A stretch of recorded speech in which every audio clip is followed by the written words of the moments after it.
প্রতিষ্ঠান কোনোটা দলীয়করণ হতে পারবে না, প্রতিষ্ঠানগুলো নির্দলীয় রাখতে হবে। এখন আপনি যদি আবার সেটাকেও দলীয়করণ করেন তাহলে যা হওয়ার তাই হবে। আর বেগম জিয়া যখন তার প্রথম সরকারে পার্লামেন্টারি ফর্মে আসলেন, তখন তিনি আমলাতন্ত্রটাকে দলীয়করণ শুরু করেছেন। বাজাদের সরকারেও ছিল সবসময় এরা সুবিধা মতো, যখন যেখানে সুবিধা যায়, সুবিধা হলে জলিল সাহেবের সাথেও আবার চুক্তি করবে, সেখানে যাবে, আবার সুবিধার জন্য একসাথে আন্দোলনও করে, কেমন তো। কিন্তু তাদের যে উদ্দেশ্য আস্তে আস্তে আস্তে আস্তে উপরে উঠা, সেটা তারা অনেক দূর সফল হয়েছে। অতএব এখনও বিরোধী দল যেটা লোক দেখানো বিরোধিতা করে, 24-এর যে গণ অভ্যুত্থান, সেখানে যিনি পরে কলমা পড়লেন প্রধান উপদেষ্টা হিসেবে ইউনূস সাহেব, তিনি তাদেরকে আশকারা দিয়েছেন।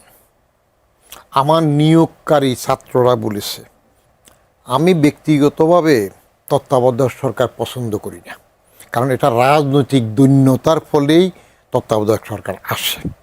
তার মানে আমাদের রাজনীতিকগণ সঠিকভাবে জনগণের চাহিদা মোতাবেক নিরপেক্ষ রাজনীতি এবং ভোট করেন না।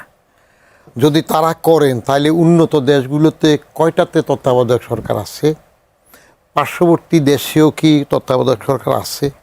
তার মানে রাজনীতিকদের মধ্যে সঠিক নিরপেক্ষ ভোট করার প্রবণতা এখানে সৃষ্টি হয় নাই, যে কারণে তত্ত্বাবধায়ক সরকার হইল। সেই লগি বইটা আন্দোলন, সেই 90-র অভ্যুত্থান, যে তত্ত্বাবধায়ক সরকারকে বেগম জিয়া প্রথম বলছিলেন যে পাগল আর শিশু ছাড়া কেউ নিরপেক্ষ হতে পারে না, তারপর সেটাতে আসলেন। আর সেটাতে এসে প্রথমবার তিনি প্রধানমন্ত্রী হইলেন। পরে 21 বছর পরে যখন আওয়ামী লীগ আসলো, আওয়ামী লীগ ঠিক পরের মেয়াদে আবার তত্ত্বাবধায়কে হেরে গেল। তখন তাদের মাথায় আসলো যে তত্ত্বাবধায়ক যদি থাকে এইভাবে, যেটুকুই হোক রাজনৈতিক হানাহানির মধ্যে তারা হয়তো আর টিকবে না, সেই জন্য তারা এটা বন্ধ করলো। তো ওই সময় আমি আমার কলামে লিখছিলাম যে তত্ত্বাবধায়ক সরকার বন্ধ করেছে ভালো, কিন্তু আওয়ামী লীগ কি নিরপেক্ষভাবে সুন্দরভাবে একটা নির্বাচন করে দেখাবে যে আসলে তত্ত্বাবধায়ক ছাড়া সুন্দর নির্বাচন হয়? তা তো আর হয় নাই। এবং তার পরিণতি কী হইল? এটিএম শামসুল হুদা সাহেবের সেই 111-এর সরকারের নির্বাচনের পরে প্রথম 14তে আসলো তাদের বিনা ভোট, এটা ভোটে আসলো, পরে বিনা ভোটে, তারপর 18 রাতের ভোটে, তারপরে 24-এ তো আমিডামি হলো। সেই জন্য মানুষের কাছে এখন শেষ পর্যন্ত এইটুক প্রতিবাদ হয়েছে যে রাজনৈতিক সরকার সঠিকভাবে নিরপেক্ষ ভোট করতে বোধহয় আগ্রহী নয়, সেই জন্য তত্ত্বাবধায়ক সরকারটা ওয়েলকাম করা হচ্ছে। বাট আমি চাইলাম, যেটা ভাবি 55 বছর গেল, এরপরও যদি রাজনৈতিক সরকার নিজেরা সুন্দর নির্বাচন না করতে পারে, তাহলে আমরা এটা তত্ত্বাবধায়ক মেনে নেব। যেটা বললেন তত্ত্বাবধায়কে কি সমাধান হবে? তত্ত্বাবধায়কেতেও আবার কাকে দেবে সেটা নিয়ে ঝামেলা হয়। প্রধান বিচারপতিকে তত্ত্বাবধায়ক সরকারের প্রধান করতে গিয়ে পরে যখন কেএম হাসান সাহেবকে আনলেন, সেই সময় আবার ঝামেলা সৃষ্টি হলো, যেহেতু কেএম হাসান সাহেব একসময় বাজাদের বিএনপির কি পদে ছিলেন, কোটাতে ছিলেন, শেষ পর্যন্ত সেটা আন্দোলন করে তো আর ঝামেলা হইল। এগুলো আমাদের জন্য রাজনৈতিকভাবে ন্যাক্কারজনক। এখন এটা কতটুকু ফলপ্রসূ হবে সেটা নির্ভর করে যে পার্টি ইন পাওয়ার কী চায়, পার্টি ইন পাওয়ার কী চাইবে, কেমনভাবে চাইবে। কারণ অনেকগুলো বিষয় তো আপনার সংসদের উপর নির্ভর করে। তো সংসদে যাদের ওভারহুইলমিং মেজরিটি আছে, তারা কোন দিকে কোন সুবিধা চাইবে, কি করতে চাইবে, সে সদিচ্ছা এবং অসদিচ্ছা এই দুটোর ব্যালেন্স কোনটা হবে, কোনটাতে জোর দিবে, তার উপর নির্ভর করবে। সুলতান মাহমুদ জুলফিকার, আপনার কাছে একই প্রশ্ন আসলে যদি বলি, যতক্ষণ সরকার ফিরল, আপনি আসলে এই যে গণতন্ত্রের যে অগ্রযাত্রা অব্যাহত থাকবে, আরও বেশি ভালো হবে, সেই বিষয়ে কতটা আশাবাদী হতে পারেন? ধন্যবাদ। আমি আমার সহ-আলোচকের সাথে কিছুটা একমত যে রাজনৈতিক দলগুলো জন আকাঙ্ক্ষা পূরণ করতে পারেনি বিদায়ী, বা তাদের প্রতি যে মানুষের আস্থা রাখার জায়গাটা তৈরি করতে পারেনি বলেই কিন্তু তত্ত্বাবধায়ক সরকারের যে প্রবর্তন সেটি হয়েছিল। আপনি এরশাদের যে একটির পর একটি নির্বাচন, যেখানটাতে রাতের আধারে সব পাল্টে যেত, একে টানো ওকে টানো, টানতে টানতে দেখা গেল যারা কোনো রাজনৈতিক নেতারা দিনে একরকম সিদ্ধান্ত নিয়েছে, রাতে এরশাদের সাথে লং ড্রাইভে গিয়ে সেই সিদ্ধান্ত বদলে ফেলেছে। এবং এই প্রেক্ষাপটে যখন এক দফার স্বৈরাচার বিরোধী আন্দোলন শুরু হলো, 90-এর আন্দোলনের কথা উনি বলেছেন, ডক্টর মিলনের শহীদ হওয়ার মধ্য দিয়ে তো সেই আন্দোলনের পরিপূর্ণতা এলো এবং তত্ত্বাবধায়ক সরকার ব্যবস্থা চালু হলো। উনি যেটা বলেছেন, বেগম খালেদা জিয়া প্রথমে মানতে চান নাই, তারপর মেনেছেন। এরপর সেই জায়গাটিতে কিন্তু তৎকালীন সব রাজনৈতিক দল ঐকমত্য হয়েছিল যে আমরা তত্ত্বাবধায়ক সরকারি একটি সমাধান, সুষ্ঠু, গ্রহণযোগ্য এবং ফ্রি, ফেয়ার, ক্রেডিবল ইলেকশনের জন্য, ন্যাশনালি এবং ইন্টারন্যাশনালি। সেখানটাতে যখন বেগম জিয়া সরকার গঠন করলেন, এরপর আবার উনি যেটি বললেন কে এম হাসানের কথা, আমরা দেখলাম যে সেই প্রধান বিচারপতি কে হবে, সেটিকে কাকে কোন পর্যন্ত নিয়ে গেলে এর পরবর্তী সর্বশেষ প্রধান বিচারপতি হিসেবে মানে সরকার প্রধান হবে, সেই পলিটিক্স শুরু হলো। যাই হোক, এর মাঝখানে অনেক কিছু হলো। আবার সেই দেখেন বিভিন্ন ধারাবাহিকতায় 2006 পর্যন্ত বেগম খালেদা জিয়া বা শেখ হাসিনার যে নির্বাচন বলা হয়, উনি যেটি বললেন 55 বছরের বাংলাদেশ, এই 55 বছরের বাংলাদেশের মধ্যে যদি গ্রহণযোগ্য, সবার কাছে ওয়েল অ্যাকসেপ্টেন্স যদি বলা হয় মোর আর লেস, তাহলে কিন্তু ওই তত্ত্বাবধায়ক সরকারের আমলে যে নির্বাচনগুলো হয়েছে 91, 96, 2001, এই নির্বাচনগুলোকেই কিন্তু গ্রহণযোগ্য হয়েছে। যদিও যারা পরাজিত হয়েছে কেউ বলেছেন যে স্থূল কারচুপি হয়েছে, কেউ নানানভাবে সূক্ষ্ম কারচুপি হয়েছে, এই অভিযোগগুলো ছিল, কিন্তু হালে গিয়ে কিন্তু টেকেনি, সেগুলো সবার কাছে গ্রহণযোগ্যতা পেয়েছিল। এই জায়গাতে যখন ফখরুদ্দিন মঈনুদ্দিনের সরকার এলো, সেটিও কিন্তু কেয়ারটেকার ফর্মেই এসেছিল।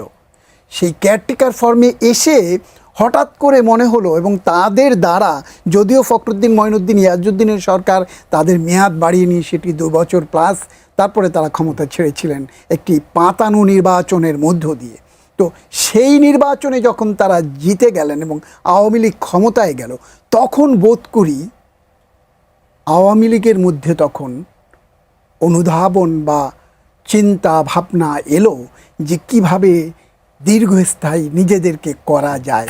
তখন এই উক্তিটি হয়তো কাজী নজরুল ইসলাম আগে থেকে বলে গিয়েছিলেন, হায় রে ভজনালয় তোমার মিনারে চড়িয়া ভণ্ড গাহে স্বার্থের জয়।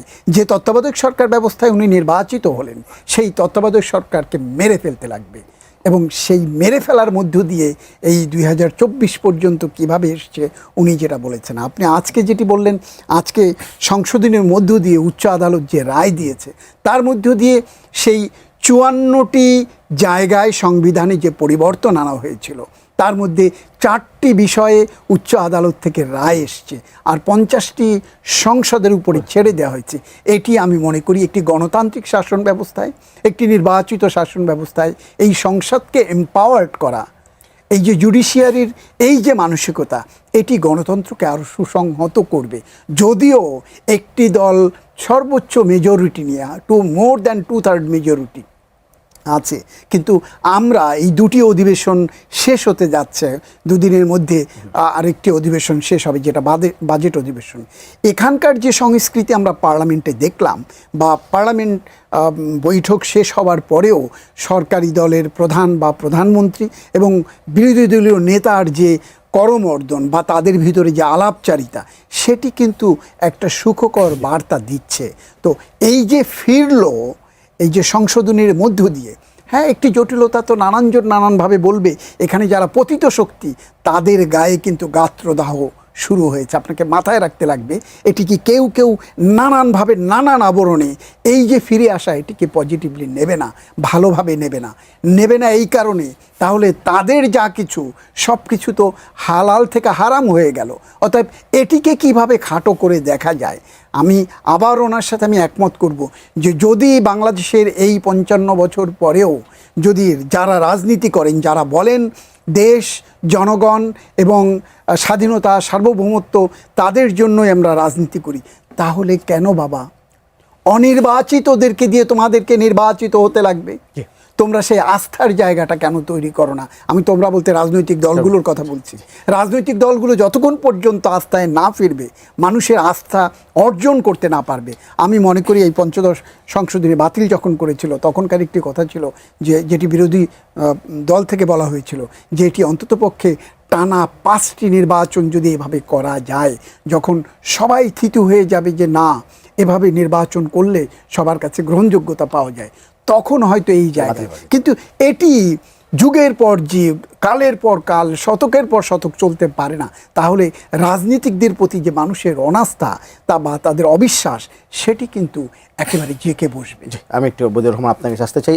জুলফিকার ভাই যেটি বলছিলেন, আমি যে সংসদের এক যে বর্তমান পরিবেশ, সরকার এবং বিরোধী দলের মধ্যে যে একটা সৌহার্দ্য বিতর্ক আছে, পাশাপাশি একটা সৌহার্দ্যপূর্ণ সম্পর্ক আছে, আপনার কাছে কি মনে হয় যে এই যে তত্ত্বাবধায়ক সরকার নিয়ে যদি শেষ পর্যন্ত আমরা যে সমস্যার কথা বলছি বা যে ধরনের হতে পারে, প্রধান কে হবেন এমন বিষয়গুলো, সেটি এই সৌহার্দ্যপূর্ণ সম্পর্ক কি কাজে লাগবে কিনা, নাকি আসলে সম্পর্কটা কেমন আপনার কাছে মনে হয় সংসদে? সংসদে আপনি বিরোধী দল পাচ্ছেন কোথায়? আমি তো প্রথম থেকে বলতে আসতেছি এই সংসদে বিরোধী দল নেই। আপনি ফ্যাসিস্ট বলে বলে একটা বড় শক্তিকে কার্যক্রম নিষিদ্ধ ইউনুস করেছে, সেটাকে আবার নির্বাচিত বাজাজ সরকার আরও জাস্টিফাই করে মজবুত করে দিয়েছে। কেমন দুই দল যেটা এখন আছে, বাজাদ এবং বাজাই, বাংলাদেশ জাতীয়তাবাদী দল এবং বাংলাদেশ জামাত ইসলামী, আর জামাত ইসলামীর সাথে আবার ওই সাফা জাব্বা ওগারা ওগারা যারা আছে, এখানে তো বিরোধী দল নাই। কারণ বাজাই যারা আছে জামাত ইসলামী, এরা তো বিএনপির সাথেই ছিল, বাজাদের সরকারেও ছিল সবসময়। এরা সুবিধা মতো যখন যেখানে সুবিধা যায়, সুবিধা হলে জলিল সাহেবের সাথেও আবার চুক্তি করবে, সেখানে যাবে, আবার সুবিধার জন্য একসাথে আন্দোলনও করে। কেমন তো, কিন্তু তাদের যে উদ্দেশ্য আস্তে আস্তে আস্তে আস্তে উপরে উঠা, সেটা তারা অনেক দূর সফল হয়েছে। অতএব এখনও বিরোধী দল যেটা লোক দেখানো বিরোধিতা করে, সেগুলা করতে হয়, না হলে বিরোধী দল হিসাবে আবার ওই গৃহপালিত এরশাদের দল হয়ে যেতে পারে, গৃহপালিত রব হয়ে যেতে পারে। সেই জন্য কিছু কথাবার্তা বলতে হয়, কিন্তু তাদের মধ্যে রিয়েলি বিরোধিতা হবে না। একজোট তো, এক দল তো, এরা আপসে কাজ কারবার করবে, পরিষ্কার কথা। অতএব তত্ত্বাবধায়ক সরকারের প্রধান কে হবে না হবে, সেটাও আমার বিশ্বাস যে এটা অনেকটা আপসের মাধ্যমে স্থির হবে। তার কারণ দুই পক্ষের কমন শত্রু যেটা, সেটা হইল আলী, আওয়ামী লীগ। বাজাদও চাইবে না আলী আবার ফেরত আসুক, বাজাইও চাইবে না, জামাত ইসলামীও চাইবে না আলী ফেরত আসুক। অতএব সেজন্য এখন দল হিসাবেও তাদের বিরুদ্ধে যে তাদের করা আইন দিয়ে কাজ আগাচ্ছে, সেটা একটা বড় প্রচেষ্টা থাকবে। ওইখানে দুই পক্ষ এক থাকবে। কেমন তাহলে এই দুই পক্ষ সেখানে এক থাকার কারণে এখানেও তারা আপসে কাজ করবে। কারণ জামাতের যে টেকনিক, শফিকুর রহমান সাহেব যে ধীরস্থিরভাবে সুন্দরভাবে কথা বলেন, তাতে কোনো রকমে তারা যতটুকু উপরে উঠেছে তার থেকে যেন পড়ে না যায়, সেই চেষ্টাটা অব্যাহত রাখবে। সেই চেষ্টা অব্যাহত রাখতে হইলে পার্টি ইন পাওয়ারকে গুড হিউমারে রাখবে। তার কারণ পার্টি ইন পাওয়ার যদি অ্যান্টাগোনাইজড হয়, তাহলে তো তাদের যতটুকু উত্থান হয়েছে সেটুকু আবার চলে যেতে পারে। আচ্ছা, অতএব আমার বিশ্বাস যে বাকি 50টা যে বিষয় সংসদের উপর ছেড়ে দিয়েছে, এইগুলো মোটামুটিভাবে আপোষকামিতার মাধ্যমে তারা সমাধান করবে। আচ্ছা, আপনি একটু মাথা নাড়ছিলেন মনে হয়। না, আমি ঠিক আছে, আমি আজকে ওনার সাথে আলোচনায় বসে দুটি শব্দ শিখলাম। এটা বাংলাতে বলি। সেটি ওনার কাছ থেকেই শুনলাম, এর আগে আমি কখনো শুনি নাই। বাজাদ বাংলাদেশ জাতীয়তাবাদী দল, বাজাই মানে বাংলাদেশ জামাতে ইসলামী, আলী মানে আওয়ামী লীগ। তো সেটি যাই হোক, কিন্তু যেটি বদিউর রহমান সাহেব যেটা বলছিলেন যে সমঝোতা বা আন্ডারস্ট্যান্ডিং বা নিজেদের ভিতরে একরকম কি বলে সমঝোতাই বললেন উনি, তো সেটি তো আমরা চাই। বাংলাদেশের রাজনীতিতে কাদা ছোড়াছুড়ির যে রাজনীতি, সেটি আমরা চাই না, বাংলাদেশের মানুষ চায় না। বাংলাদেশ এগিয়ে যাবে, বাংলাদেশ উন্নয়নের কাতারে, উন্নয়নশীল দেশের কাতারে হাঁটতে চায়, দারিদ্র ক্ষুধামুক্ত বাংলাদেশ যদি গড়তে চায়, তাহলে এই বিভেদ বৈষম্য সেখান থেকে তো বেরিয়ে আসতে লাগবেই। এবং সেই জায়গাটাতে তাহলে এর আগে সরকারের যখন জাতীয় পার্টির বিরোধী দল ছিল তার দোষ কি ছিল? আমি আমি সেই জায়গায় আসেন আপনি। জাতীয় পার্টির বিরোধী দল আর এই সরকারের বিরোধী দল, জাতীয় পার্টির সরকারই ছিল, সরাসরি সরকারি কিন্তু তারা ছিল, তাদের কথা বলবার কোনো শক্তি ছিল না। এবং এরশাদ যেভাবে স্বৈর শাসকে পরিণত হয়েছিল, আবার এরশাদ বিড়ালের ছানায় পরিণত হয়েছিল। তার রাজনৈতিক কর্মকাণ্ড, তার রাজনৈতিক পরিবর্তন বা ক্ষণে ক্ষণে পরিবর্তনের মধ্য দিয়ে। কিন্তু জামায়াতে ইসলামের কথা যেটি উনি বলেছেন, বা জামায়াতে ইসলামের আমিরের যে কথাটা বললেন, যে ধীরে ধীরে যে উত্থান, একটি রাজনৈতিক দল ধীরে ধীরে এগিয়ে যাবে, লক্ষ্যে ছুতে চাইবে, সেটি স্বাভাবিক। এখানে অস্বাভাবিকতার কোনো কিছু আছে বলে আমি মনে করি না। সেটি বাংলাদেশের মানুষ সেই দলের যে চিন্তা চেতনা, সেটিকে কিভাবে গ্রহণ করবে, সেটি বাংলাদেশের মানুষের, জনগণের রায়ের ব্যাপার। কিন্তু বাংলাদেশকে যদি এগিয়ে নিতে লাগে, তাহলে কি আমরা শুধুমাত্র বিরোধিতার জন্য বিরোধিতা বা বিভেদ সেটিকে আমরা ওয়েলকাম করব? আমি মনে করি যে না। আমার সংসদে বসে তর্ক হবে। আমি এখন পর্যন্ত যে সংসদ দেখছি, সেখানে এনসিপির তরুণ টকবগে যে সংসদ সদস্য, তারা একেবারে চুলচেরা বিশ্লেষণ করছে। তারা লেখাপড়া করে তারপর পার্লামেন্টে আসছে এবং টু দি পয়েন্টে প্রত্যেকটি জায়গায় তারা কথা বলছে। আমি জামায়াতে ইসলামের কয়েকজন নারী সদস্যের পার্লামেন্টে বক্তৃতা শুনছিলাম। আমি বাজেট অধিবেশনে কয়েকদিন গিয়েছি, বাজেট অধিবেশনে। তো সেখানে গিয়ে তাদের যে বক্তব্যটা একেবারে পয়েন্ট টু পয়েন্ট, এখানে বাহুল্যতা নাই, এখানে তির্যক বক্তব্য এবং অশ্লীলতার কোনো বালাই নাই এখানটাতে। এখানে গান গেয়ে মনোরঞ্জনের জায়গায় এখানে তৈরি হয়নি এখনও পর্যন্ত। আগামী দিনে কোন জায়গায় যাবে সেটি দেখবার ব্যাপার।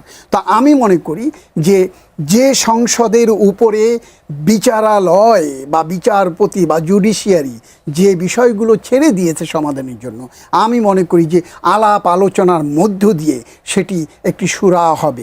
নিশ্চয়ই উভয় দলের বক্তব্য দেবে, বলবে, এবং তার মধ্য দিয়ে যে সমাধান বেরিয়ে আসবে, সেই সমাধানের মধ্য দিয়ে তত্ত্বাবধায়ক সরকার ব্যবস্থা যে ফিরল, সেই তত্ত্বাবধায়ক সরকার ব্যবস্থার কে হবেন প্রধান, কে এটির উপদেষ্টা, কারা হতে পারবেন, তার একটি ক্রাইটেরিয়া সেট করতে লাগবে। আগের যেটি প্রধান বিচারপতি হলেই হবে, এটি আগে ছিল, আগামী দিনেও যে সেটি হবে, নট দ্যাট, সেই আলাপ আলোচনার মধ্য দিয়ে। এবং আপনি যেটি বলছিলেন, তাহলে এরশাদের দোষ কী?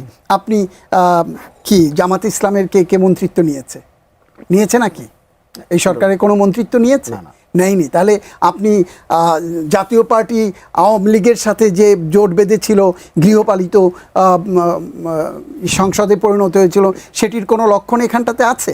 এখন পর্যন্ত দৃশ্যমান কোনো কিছু আছে? হ্যাঁ, মজিবুর রহমান সাহেব যেটি বললেন যে তারা আগে বিএনপির সাথে ছিল। হ্যাঁ, বিএনপির সাথে জোট বেঁধেছিল, তো জোট বেঁধেছিল না? জোট তো অনেকের সাথে হয়েছে।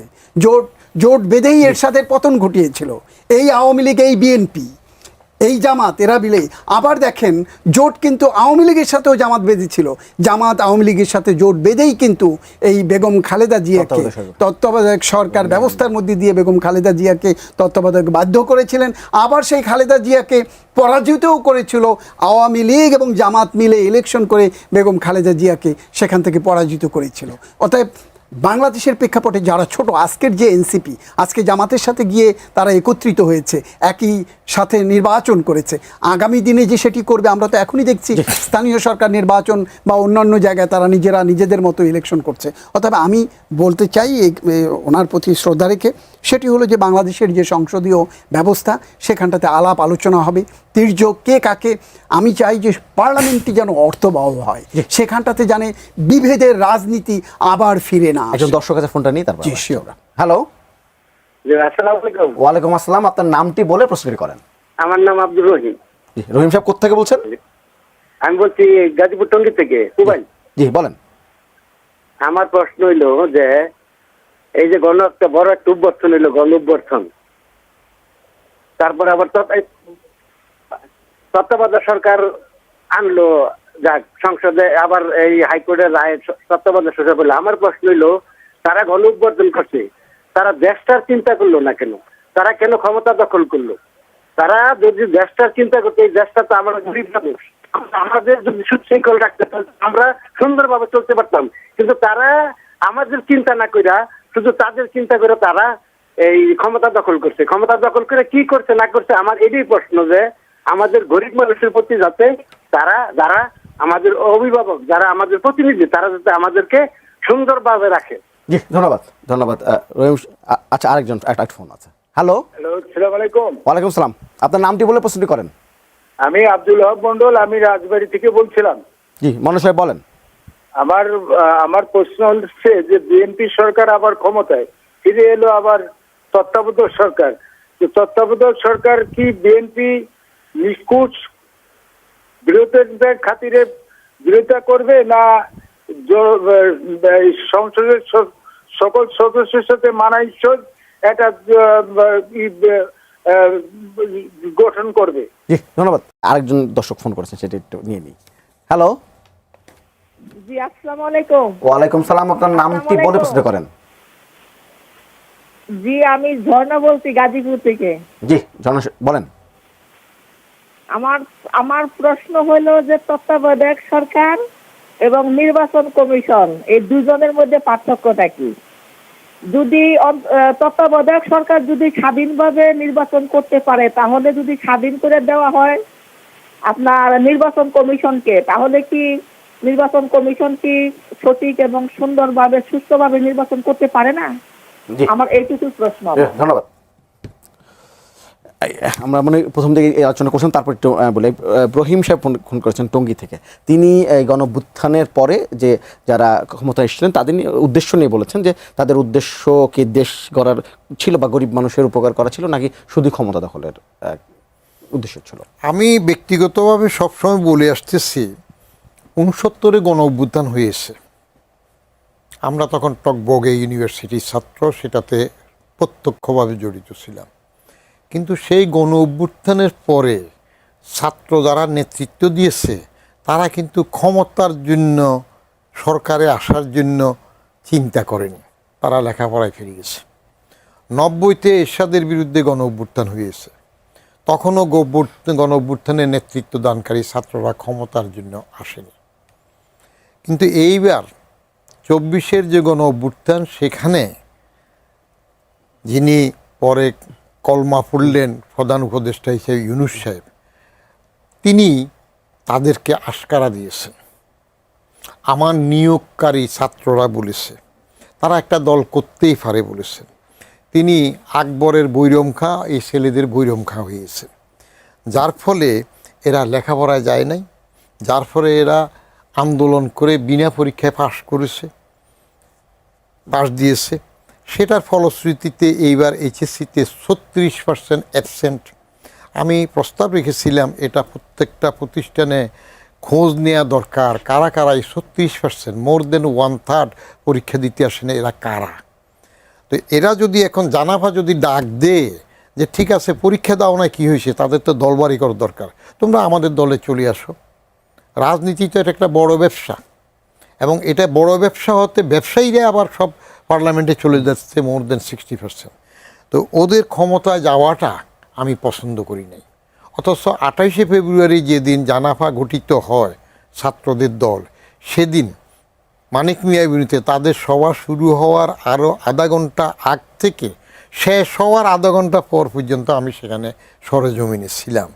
হেঁটে হেঁটে আমি একবারে ফার্ম গেট পর্যন্ত দেখেছি, উত্তর দিকে সংসদ ভবন পার হয়ে এই ক্রিসেন্ট লেক পর্যন্ত আমি গিয়েছি। তো তাদের সেখানে আমি যেটা দেখেছি, এইজ গ্রুপের মধ্যে মোর দেন 40-45 ইয়ার্সের 5% লোকও ছিল না। তাহলে একটা শক্তি ছিল, কিন্তু সেই শক্তিটা দল হিসাবে আমার পছন্দ হচ্ছিল। যাক, যেভাবে হোক শক্তি একটা দল করছে। কারণ আমি 11 সালের মধ্যে একটা কলামে লিখছিলাম আমার, যে আমরা আলীবাজার খালেদা হাসিনার জগদ্দল পাথর থেকে মুক্তি চাই, অতএব প্রয়োজন রাজনৈতিক তৃতীয় শক্তি। আমি ভাবলাম এরা তৃতীয় শক্তি হবে, কিন্তু এখন তারা একবার উপদেষ্টাতে গেল ক্ষমতার লোভে, নিজেদেরকে পৌঁছিয়ে ফেলল, সমালোচিত হইল, ঝামেলায় গেল। পরের বার আবার তারা ক্ষমতায় আসার জন্য জামাতের পকেটে ঢুকে যে জোটে গেল, এটা করে নিজেদেরকে আরেকবার পৌঁছাইল। অতএব তাদের যে চাহিদা, ক্ষমতার প্রতি মোহ, সেটা আমার কাছে পছন্দ হয়নি। কারণ বয়স কম, ভবিষ্যৎ অনেক দূর ছিল।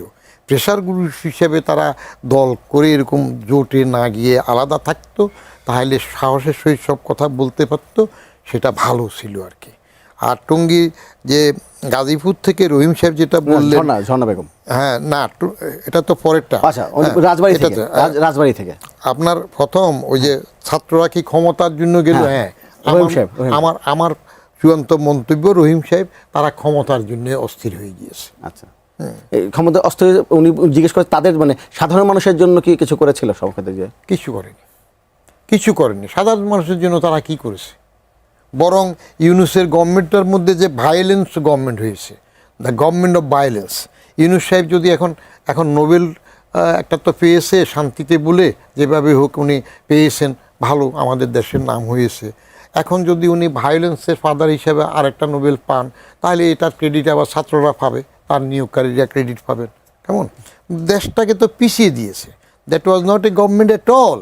আমি যে জন্য বলি, দ্য ওয়ার্স্টেস্ট গভর্নমেন্ট ছিল ইউনুসের গভর্নমেন্ট, এবং সেখানে এই ছাত্রদের দ্বারা ভায়োলেন্স ক্রিয়েট করে, মব করে একটা অস্থির সমাজ সৃষ্টি করে দিয়েছে, যেটার রেশ এখনও কাটেনি। জি, আপনি এটা নিয়ে রহিম সাহেব যে বলছিলেন যে সরকারটা ওই সময় গঠিত হয়েছে, তারা কি মানুষের জন্য কিছু করেছে কিনা? ধন্যবাদ। দেখেন, পরিবর্তিত প্রেক্ষাপট, দীর্ঘ প্রায় 17 বছরের অন্যায়, অনিয়ম, দুর্নীতি, এই যে রাতের ভোট, আমিডামির ভোট, এখান থেকে যখন মানুষের আর কোনো জায়গা ছিল না, মানে নাই নাই ঠাই ঠাই, এবং বা যেটি বলেছে জসিমউদ্দিন যে ভাই ভাই ঠাই ঠাই হয় না গো মীমাংসা, মারামারি, কাটাকাটি, ঈর্ষা, জিঘাংসা, সেই রকম পরিস্থিতিতে কিন্তু এই বিপ্লব বলেন, 24-এর বিপ্লব যেটি বলেন বা গণ অভ্যুত্থান বলেন, যেটি বলেন, সেটি কিন্তু এসেছিল।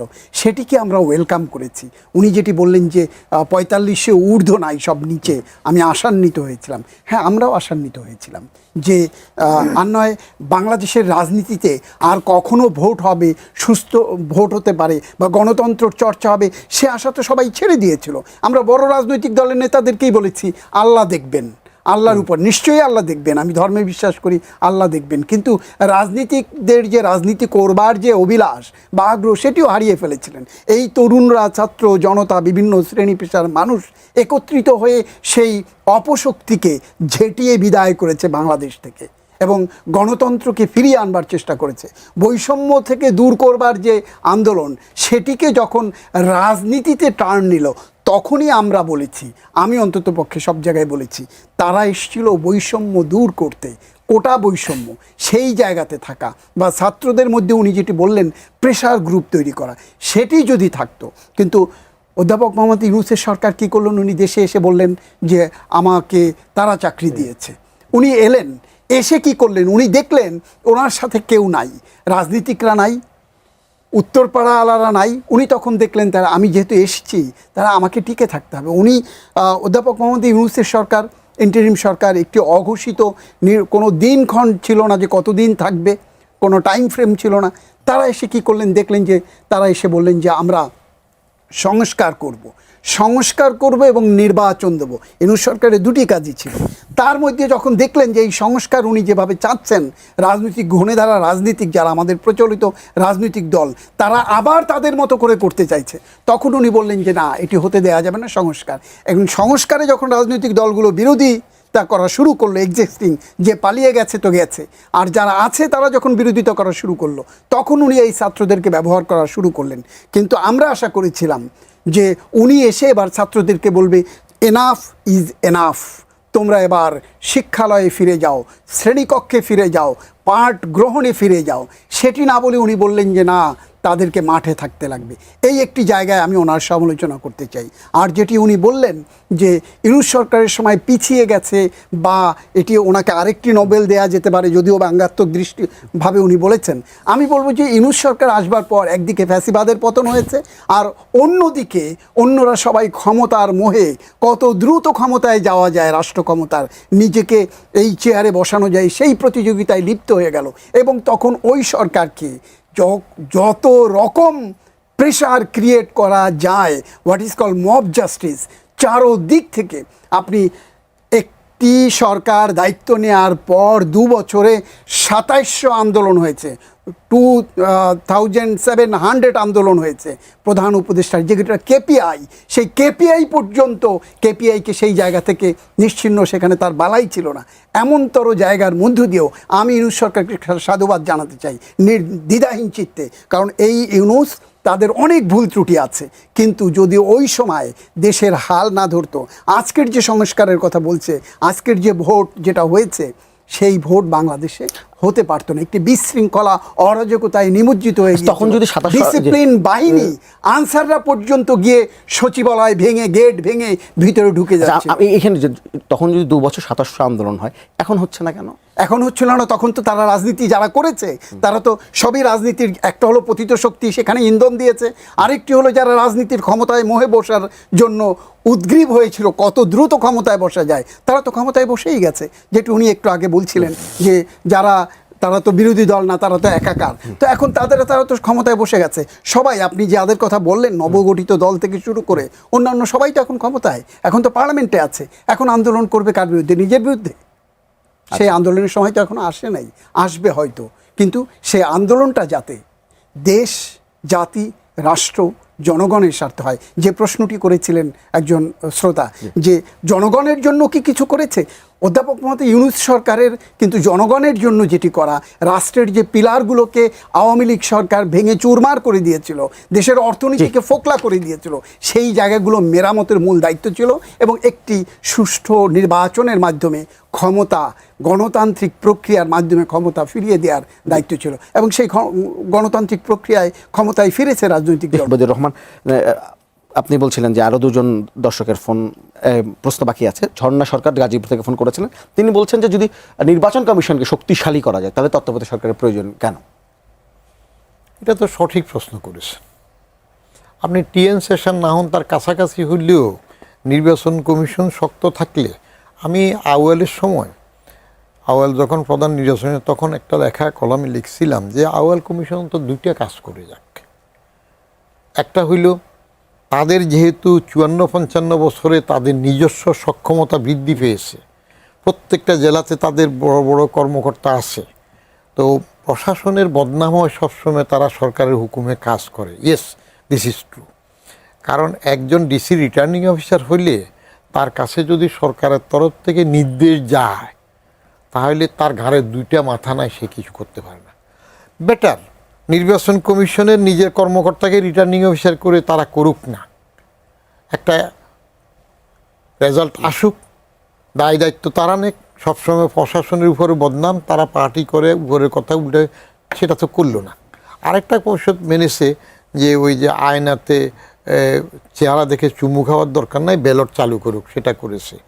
তো এখন নির্বাচন কমিশন যদি শক্ত হয়, আসলে তত্ত্বাবধায়কের দরকার হয় না। তত্ত্বাবধায়ককে আনলো যেসব রাজনীতিবিদরা কেন আনলো, তারা পরস্পরের প্রতি তাদের নিজস্ব আস্থা ছিল না যে এর ফেভার থাকবে, ওর ফেভার থাকবে। রাজনৈতিক দলগুলো যদি ঘোষণা দিত যে আমরা সঠিকভাবে নির্বাচন কমিশনকে সহায়তা করব, নির্বাচন কমিশনের কাছে নির্বাচনকালীন ক্ষমতা থাকে, তারা ঠিকভাবে নির্বাচন করবে, তাহলে তত্ত্বাবধায়কের দরকার হয় না।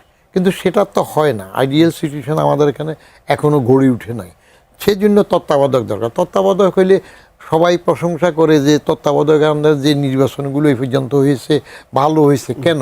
তার কারণ হইল সেই সময় তো তত্ত্বাবধায়ক সরকারের কোনো দল থাকে না, তারা কোনো মাস্তানি অ্যালাউ করে না, প্রশাসনের মধ্যে কোনো রকমের চাপ যায় না, যার ফলে তত্ত্বাবধায়ক সরকার যেভাবে উপর থেকে নির্দেশ যায় সেভাবে তারা সঠিক কাজ করে। এই জন্য তত্ত্বাবধায়ক সময়ের নির্বাচনগুলো ভালো হয়েছে, পরিষ্কার কথা। এই যে ইউনূস সাহেব শেষ দিক দিয়ে ফেল করতে করতে একটা নির্বাচন করে দিয়ে উনি বেঁচে গেলেন, কিন্তু তারপরেও তো এই নির্বাচন কমিশন যেটা আছে এটাকে নিয়ে অনেকে অনেক সমালোচনা করেছে কীভাবে করেছে। এই জন্য নির্বাচন কমিশনে যারা আছে তাদের ডিএনএ টেস্ট করে দেখেছে তারা কোন দলের, কার সাপোর্টের, সেগুলোর থেকে বলা হয়েছে।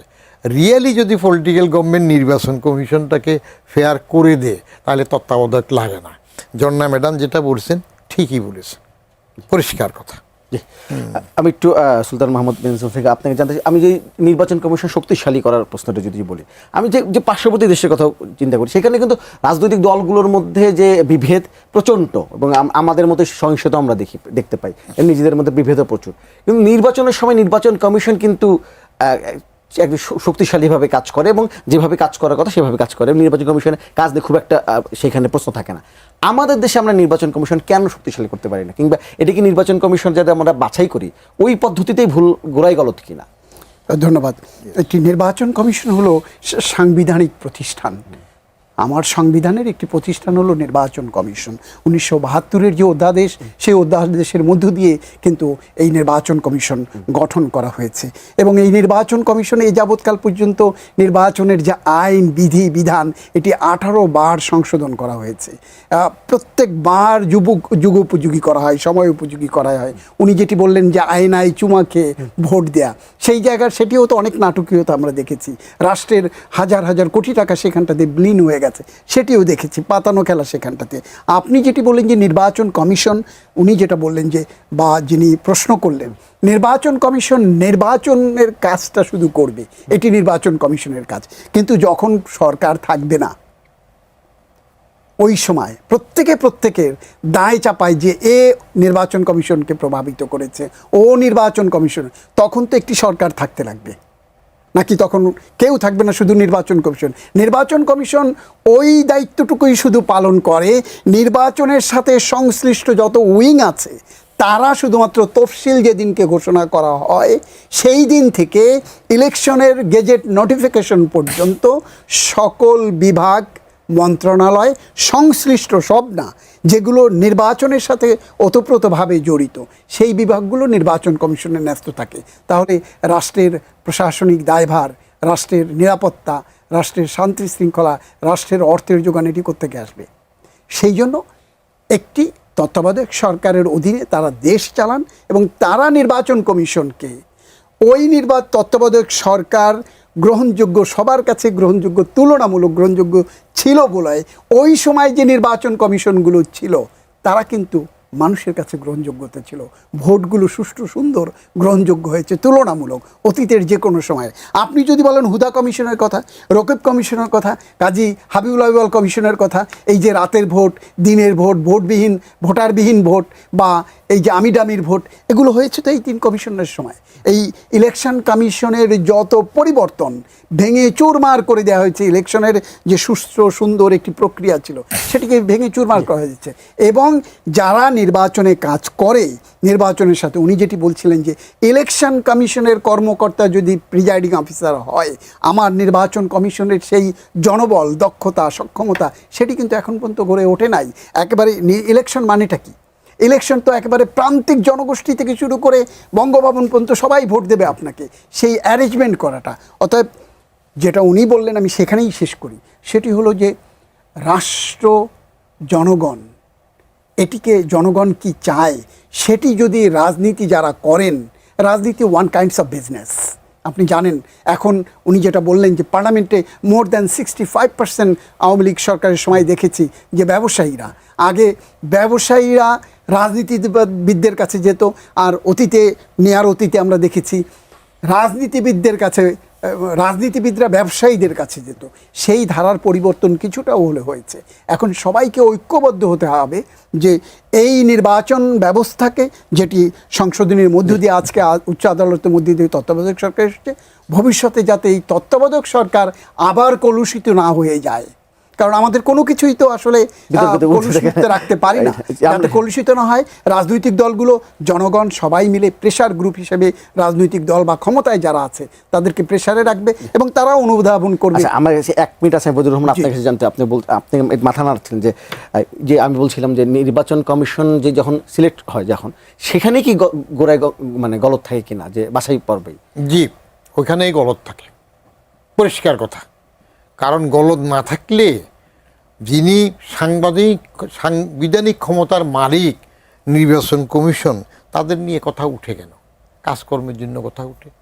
আর ধরেন নির্বাচন কমিশনে যারা হয় তাদের যেটা বললাম সমালোচনা করতে গেছে, ডিএনএ টেস্ট করেন, তার অতীত দেখেন, অতীত দেখলে দেখবেন সে কোন দলের গেসা, কোন দল তাকে আগে কোন ফেভার করেছে, অন্যকে ডিঙ্গাইয়া তাকে কোথায় কিভাবে পোস্টিং দিয়েছে, তো সেগুলো মানুষ জানে না। মানুষ তো এখন অনেক সচেতন, দেখে তো যে এইবার যিনি প্রধান নির্বাচন কমিশনার হইলেন বা এটা হইলেন, তাকে তো আগে ওই সরকার এইভাবে এটা ফেভার লিস্ট দিয়েছে, আরেক সরকার তাকে পছন্দ করে না, তাহলে এটা কার দলের লোক এগুলো চেনা হয়ে যায়।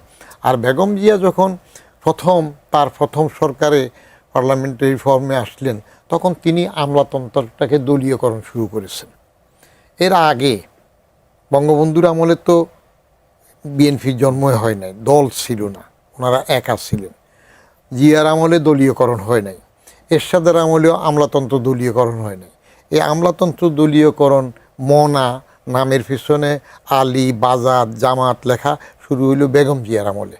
এই দলীয়করণ থেকে আমলাতন্ত্র নিরপেক্ষতা হারিয়েছে, যে জন্য জনতার মঞ্চ হয় প্রেস ক্লাবে, যে জন্য ফান্ডা গার্ডেনে বৈঠক করে বিয়ের অনুষ্ঠান বলে, যে জন্য আবার উত্তরা ষড়যন্ত্র মুখ ডাকে পালায়। তো আমলাতন্ত্রকে যদি আপনি দলীয়করণের বাইরে রাখেন, দলের সরকার হবে, আমি সবসময় ভোটে দলের সরকার হবে, কিন্তু প্রতিষ্ঠান কোনোটা দলীয়করণ হতে পারবে না, প্রতিষ্ঠানগুলা নির্দলীয় রাখতে হবে।